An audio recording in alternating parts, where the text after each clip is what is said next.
శ్రీరామకృష్ణులు శ్రీరామకృష్ణులు అసామాన్యులు.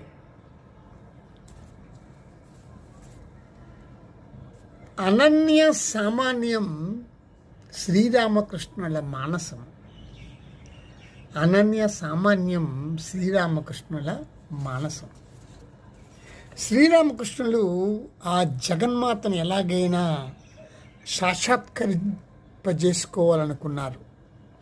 తీవ్ర వ్యాకులతతో, అకంఠిత ఏకాగ్రత శక్తితో, ప్రగాఢ జప ధ్యానాలతో, తపో గరిమతో ఆమెను సాక్షాత్కరింపజేసుకున్నారు. ఆ సమయంలో ఆయనకు శారీరక అవసరాలు, మానసిక వికారాలు ఏవీ తోచేవి కావు. ఆ స్థితిని గురించి ఆయన ఇలా అనేవారు: నాకు శరీర స్పృహ ఉండేది కాదు. అందువల్ల జుట్టు పెరిగిపోయి దుమ్ముతో జడలు కట్టింది. ధ్యానానికి కూర్చోగానే శరీరం బిర్రబిగుసుకుపోయి శిలలా మారిపోయేది. పక్షులు నిర్భయముగా వచ్చి నా తల మీదే కూర్చునేవి. బియ్యము మొదలైన గింజల కోసం ముక్కులతో నా తలను పొడిచేవి.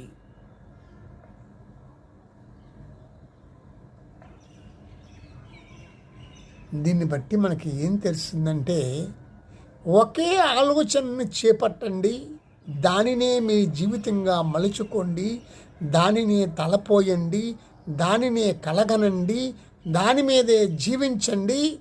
మీ మెదడు, కండరాలు, నరాలు, మీ శరీరంలోని ప్రతి భాగం అదే ఆలోచనతో నిండిపోనివ్వండి.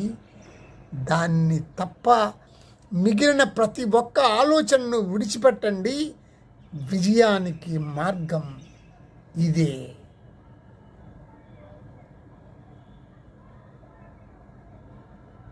అని నాకు అనిపిస్తుంది.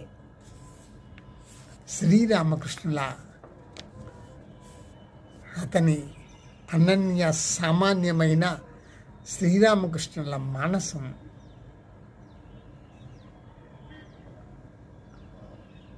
గుర్తుకొస్తే ఇలా అనిపిస్తుంది. గ్రహించండి, అందరికీ షేర్ చేయండి. ధన్యవాదాలు.